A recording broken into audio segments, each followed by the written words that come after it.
अस्सलाम वालेकुम। आज मैं आपके सामने जो वीडियो लेके आ रहा हूँ वो है rectification of errors. Rectification of errors का मतलब ये है कि हमने जब जितना आज तक सीखा है इसमें हम गलती भी कर सकते हैं, और वो गलती जब करते हैं तो वो गलती जो है वो हमारे रिकॉर्ड हो जाती है, और जब रिकॉर्ड हो जाती है तो उसको हम काट नहीं सकते। हम वो गलती को ऐसे जैसे पड़े रहने देंगे। अब अकाउंटिंग तरीके से, अकाउंटिंग के प्रोसीजर को सिस्टमेटिकली फॉलो करते हुए हमने उसको रेक्टिफाई करना यानी कि करेक्ट करना है। तो इसके लिए होता क्या है कि कुछ तो मिसस्टेटमेंट के लिए गलती हो जाती है, इंटेंशनल का, कुछ होती है अनइंटेंशनल गलती हो जाती है। आपने फिगर उठाई, गलत उठा ली, आपने पोस्टें गलत कर ली, आपने जनरल एंट्री गलत डाल दी। तो इसकी जो एरर्स हैं वो एरर्स से उसके जो फाइनेंशियल स्टेटमेंट्स हैं उनकी जो रूह है ना वो मुतासर होती है, उससे प्रॉफिट कम या ज़्यादा हो जाता है। एसेट फाइनेंशियल पोजीशन जो है बैलेंस शीट में वो मिसस्टेट हो जाती है। तो इसको क्या किया जाता है कि हम, इसका पूरा चैप्टर है जिसमें हम देखते हैं कि रिस्पॉन्सिबल पर्सन गलती ना करें, इंटेंशनली और अनइंटेंशनली। इसके लिए ज़रूरी क्या है कि उसको इल्म होना चाहिए कि अगर गलती हो जाए तो उसको सही कैसे करना है। तो पहले देखते हैं कि हमें इसके मुताबिक सारा नॉलेज जो है कैश बुक का, कंट्रोल अकाउंट्स का, सब्सिडी लेजर का, ये जितना आप तक पढ़ा है, ये जो पढ़ा है ये अगर आपको आता है तो आपके लिए करेक्शन ऑफ एरर्स को ठीक करना, एरर्स को करेक्ट करना सही मुश्किल नहीं है। तो पहले हम देखते हैं कि एरर किस किस्म की होती हैं। एरर जो होती हैं वो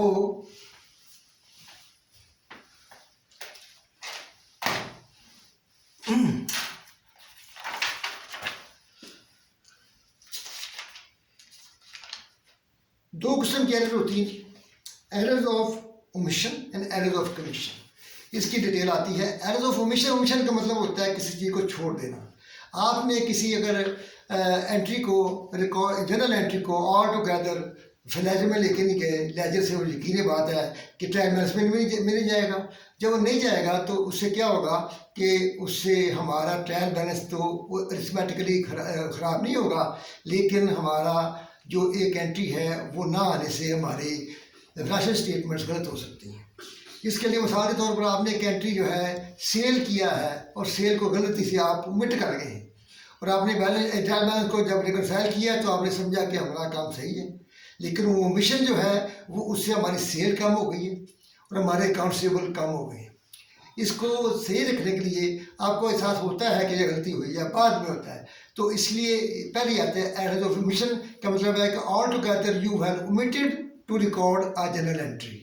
तो इसका मतलब है कि मुकम्मल तौर पर ना डेबिट आया ना क्रेडिट आया।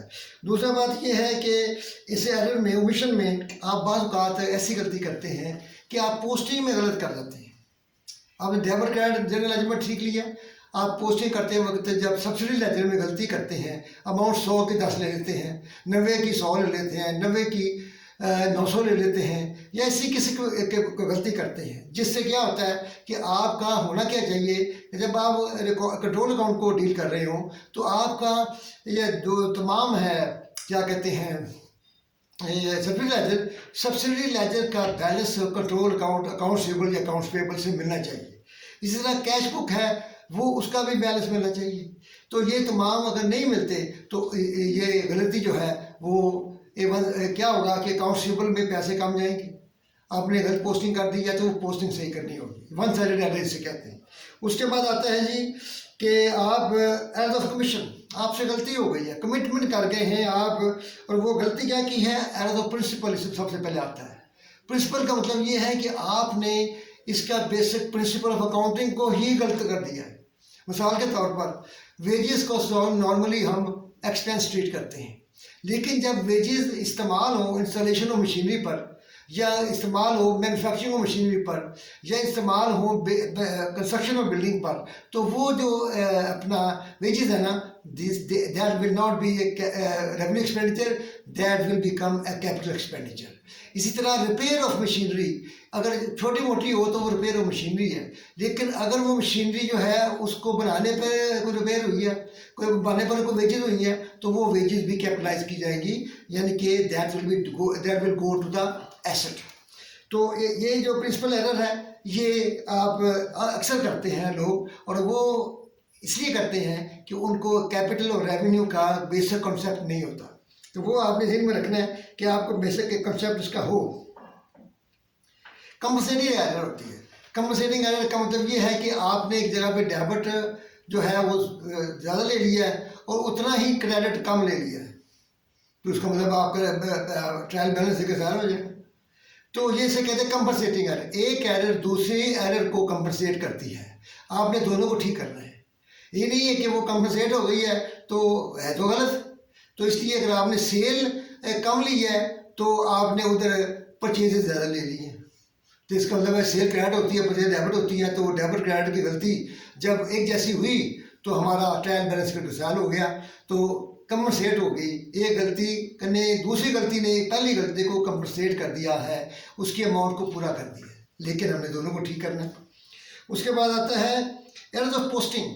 पोस्टिंग आप जब करते हैं तो आप पोस्टिंग करते वक्त बातें कम किया करें, क्योंकि आपने 100 जनरल एंट्री डाली हुई है तो 100 ही अकाउंट्स रिसीवेबल में जाना चाहिए और 100 ही सब्सिडी लेजर में जाना चाहिए।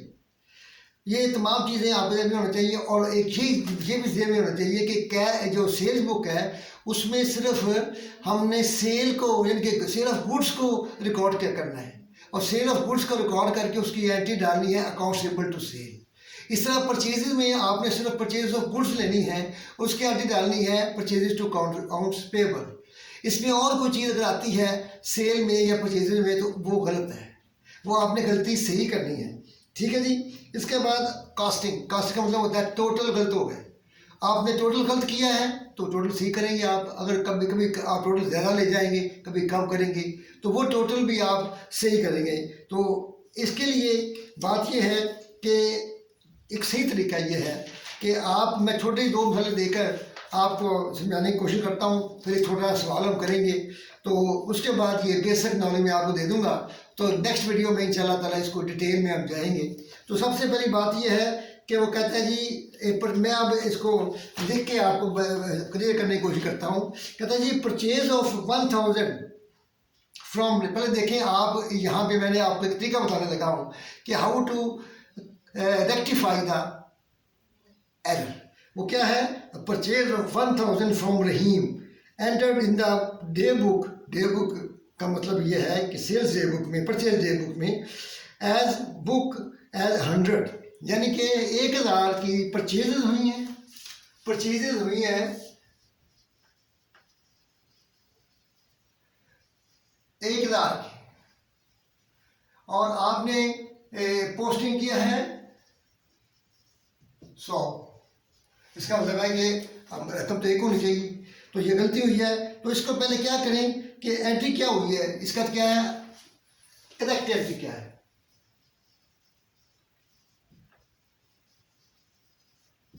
नंबर 2 रॉन्ग एंट्री क्या है। Number 3 rectify. ये 3 एंट्रियां जब आती हैं तो फिर हमें समझ आती है। अब सबसे पहले इसमें कहता है जी कि आपने क्या किया है, परचेजेस ऑफ रहीम को रॉन्ग एंट्री डाल दी है, जो आपने 100 रुपया कर दिया है, 1000 की बजाय 100 कर दिया। तो रॉन्ग एंट्री क्या है, परचेजेस टू रहीम या अकाउंट्स पेबल। ठीक है जी। तो 100 लिख दिया वहां पे। तो करेक्ट एंट्री क्या थी, परचेजेस टू रहीम 1000, ये करेक्ट एंट्री है, ये आपकी रॉन्ग एंट्री है। अब रेक्टिफाई हमने इन दोनों को देख कर करना है। इसका असूल क्या है कि जो अब दोनों डेबिट कार्ड दोनों गलत है। इसका मतलब है कि परचेजेस होने चाहिए हमारी 1000, तो इसका मतलब है कि हम परचेजेस को 900 करें ताकि 1000 की ये वाली अमाउंट बन जाए हमारी। ये अल्टीमेट रिजल्ट ये होना चाहिए। परचेजेस को हम क्या करेंगे 900, और इसका मतलब है रहीम को भी जो आपने 100 डाला हुआ है, वो 900 और डालो के 1000 हो जाएगा। तो एंट्री ये रेक्टिफाई हो गई। इसका मतलब ये है कि आपने अल्टीमेट रिजल्ट क्या देना है, ये हो चुकी है। इसमें ये 900 जमा हो जाएगा तो 1000 बन जाएगा, इसमें रही में 900 जमा हो जाएगा तो 1000 बन जाएगा। इसका मतलब है ये एंट्री हमारी इस तरह रेक्टिफाई होगी अगर ये फिगर गलत है। इसके बाद आता है एक एंट्री आती है कि cash sales of 600 has been completely omitted to be recorded in the books. इसका मतलब है कि आपने मुकम्मल तौर पर इसको रिकॉर्ड ही नहीं किया। इसका मतलब ये हुआ कि अगर इनको मैं मिटा दूं तो इसका मतलब ये हुआ कि आपने इसे मुकम्मल तौर पर नहीं किया। तो फिर आप ये करें कि आप कैश सेल है कंप्लीटली ओमिटेड, तो फिर आप एक एंट्री कर दें, ओमिट कर गए हैं मुकम्मल तौर पर कैश टू सेल्स। कैश की एंट्री थी, ओमिट कर गए, गलती की ही नहीं, बल्कि ओमिशन की गलती है।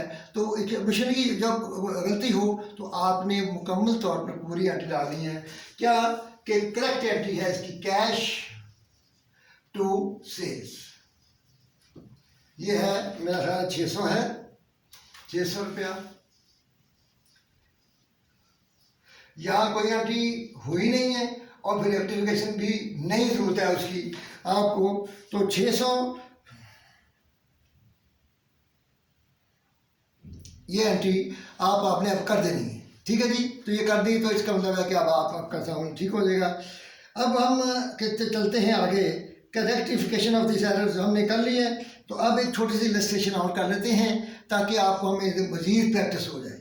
जो इलस्ट्रेशन है ये है इलस्ट्रेशन 7 और ये हनीम मुखर्जी की बुक से है।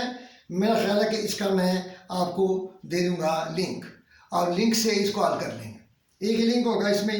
तो वो क्या कहता है, उसने कहा है कि आप डिस्क्राइब करें, लेकिन मैं यहाँ पे एंट्री डालना पसंद करूँगा कि एंट्री डाल के हम इसको सही करें और आपने इसको समझने की कोशिश करनी है। सबसे पहली बात क्या है, वो कहता है जी कि the following errors have been detected, पता चल गया है before preparation of the final trial balance.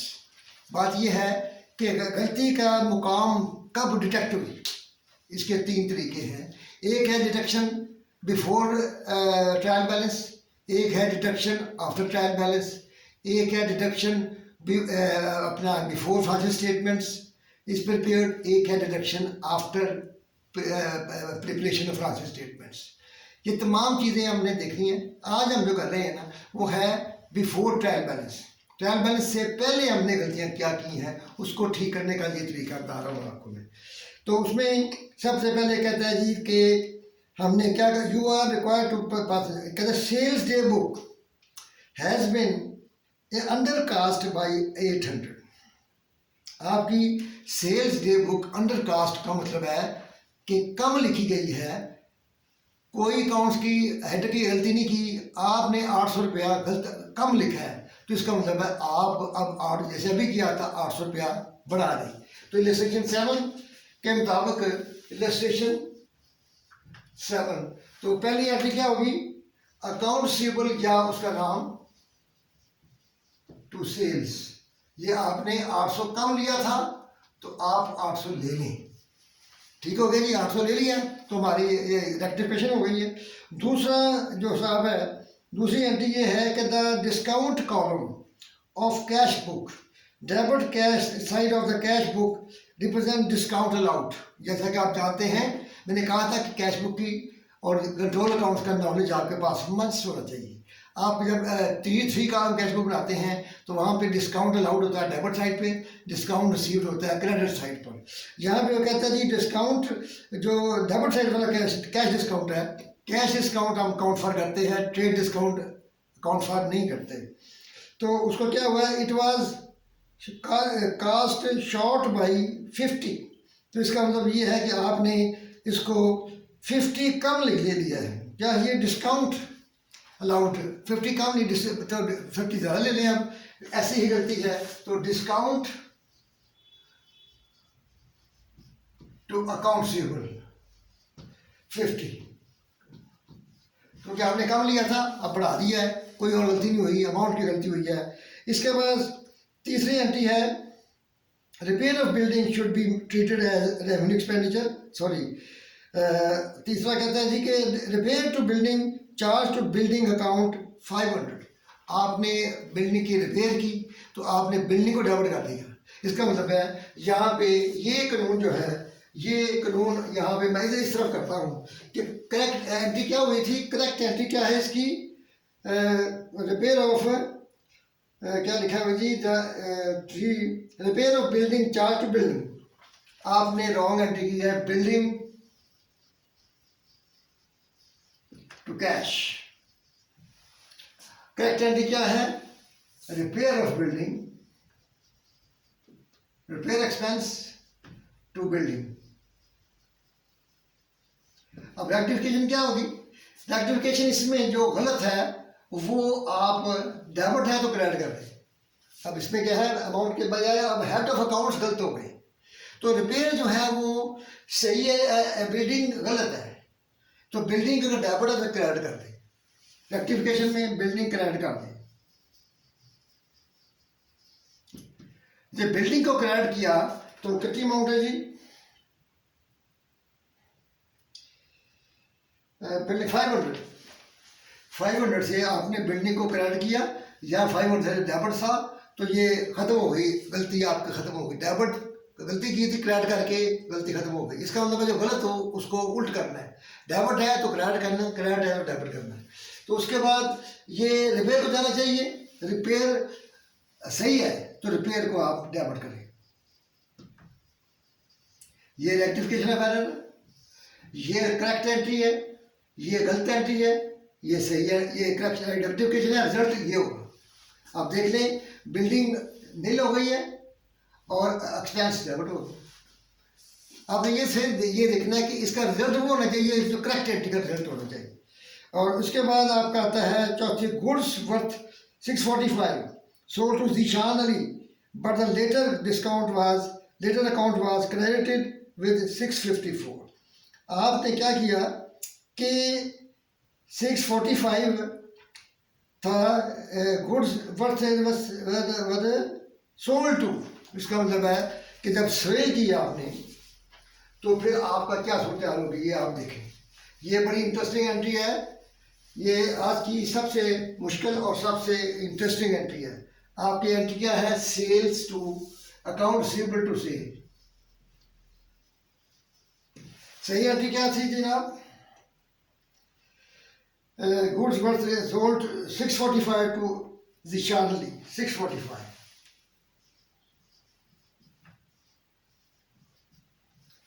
Wrong entry क्या हुई है जी?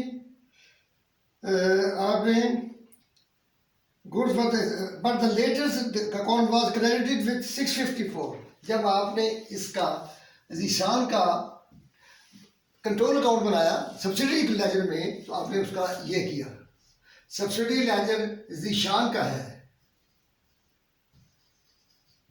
इसमें क्या किया आपने? 645 इसका यहाँ पे क्रेडिट होना चाहिए, ये सॉरी डेबिट होना चाहिए, तो आपने उसको क्रेडिट कर दिया। कितने से, कितनी अमाउंट से क्रेडिट कर दिया जी? 654 से आपने इसको क्रेडिट कर दिया। समझ आ गई है? फिर तो सुने कि उसने ये किया सेल ज़ीशान को 645 की, सब्सिडी लेजर में होना क्या चाहिए था कि 654 को हम डेबिट करते, 645 को डेबिट करते, उन्होंने कर दिया 654 को क्रेडिट।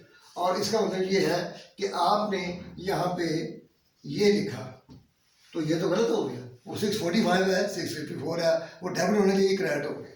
तो अब क्या करना चाहिए? क्रेडिट में 654, इसका मतलब ये है कि इसको सबसे पहले आप इसको ख़त्म करें। करेक्ट एंट्री ये है, और रॉन्ग एंट्री क्या है? Account receivable to Zeeshan 654। ठीक हो गई? अब रेक्टिफाई क्या करेंगे कि 654 को यहाँ लिखेंगे और इसको हम कहेंगे कि ये ख़त्म हो गया। ठीक है जी? उसके बाद क्या है कि सही एंट्री क्या है इसकी? 645, तो 645 को हम डेबिट कर देंगे, ये ख़त्म हो गया। 645 डेबिट हो गया। तो इसका मतलब ये है कि ये जो एंट्री है, अब कितनी अमाउंट है जी, 9 और 9 और 1299। तो यहाँ 1299 लिखेंगे तो कितना आता है जी, 645।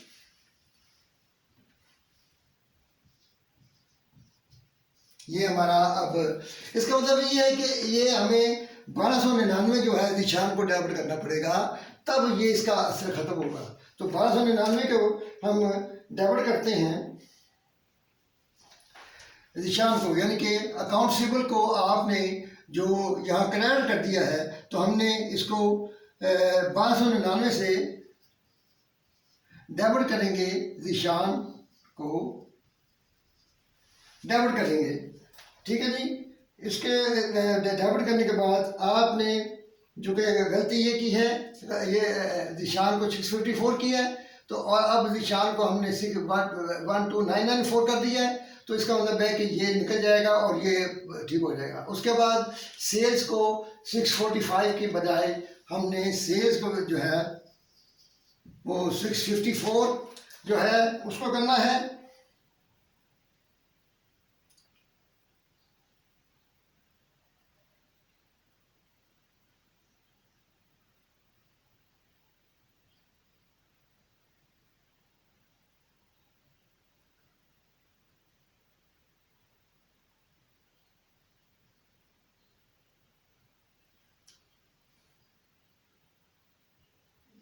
सिक्स 654 ये तो कि इस लेजर में एक गलती हमारी है, और इसलिए इसको हम 654 से निशान को डेबिट कर देंगे बस यहाँ पे।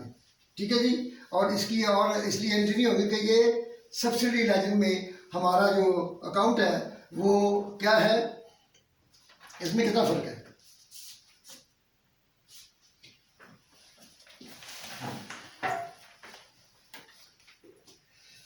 $654 माइनस 645, 9 का फर्क है।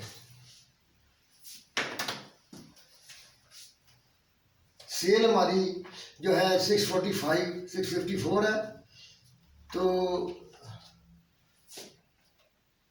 6 सेल्स हमारी जो है 654 को 9 करेंगे तो ये हो जाएगी। और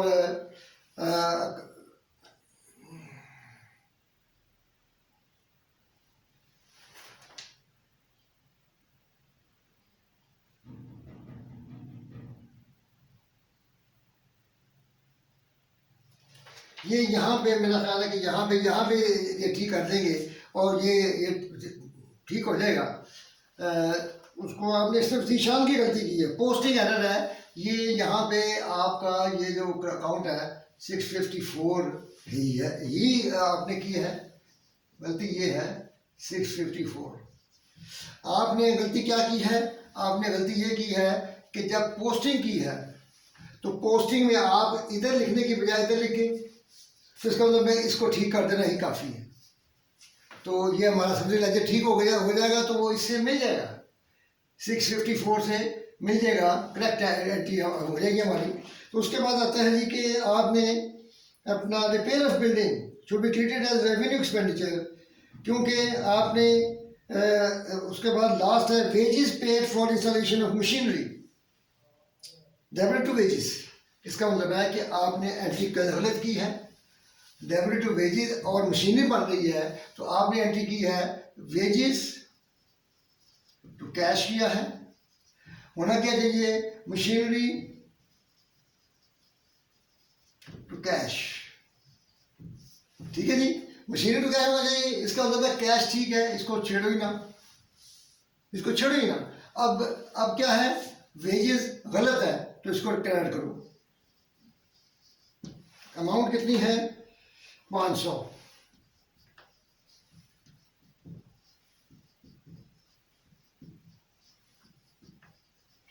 और सही क्या है, सही है बिल्डिंग, उसको आप लिख दें, वेजेस क्रेडिट कर दिया है और मशीनरी को डेबिट कर दें। इसका मतलब है जो अकाउंट गलत है उसको उल्ट करना है, जो सही है उसको वैसे रहने देना है। या ये मशीनरी सही है, इसको डेबिट ही देगा। ये वेजेस गलत है, इसको उल्ट करना है, जो गलत होगा उसका उल्ट करना है, जो सही है उसको रहने देना है। तो इस तरीके से हम इन एंट्री को मैंने बुनियादी चीज़ बताई है, और आपको इसका नॉलेज जो है ख़ास तौर पर कंट्रोल अकाउंट्स, कैश बुक और purchase day book, subsidiary ledger, ये तमाम चीज़ें इल्म होना चाहिए। आज की वीडियो थोड़ी इसलिए रखी है ताकि आपको इसका बेसिक हो जाए। इसको देखेंगे तो नेक्स्ट हम इसका सस्पेंस अकाउंट और मुश्किल चीज़ें जो है फिर करेंगे। अल्लाह ताला आपको इसमें कामयाबी अता फरमाए, और आप ये करें कि इसको रिवाइज करें, और जिन लोगों ने सब्सक्राइब नहीं किया वो सब्सक्राइब करें, बेल आइकन को प्रेस करें। और दूसरी बात ये है कि इसको वॉच किया करें एंड तक, ताकि आपको पता चले कि ये कहाँ पे हमारी जो चीज़ रह गई है वो एंड पे ठीक हो सकती है। अल्लाह हाफिज़।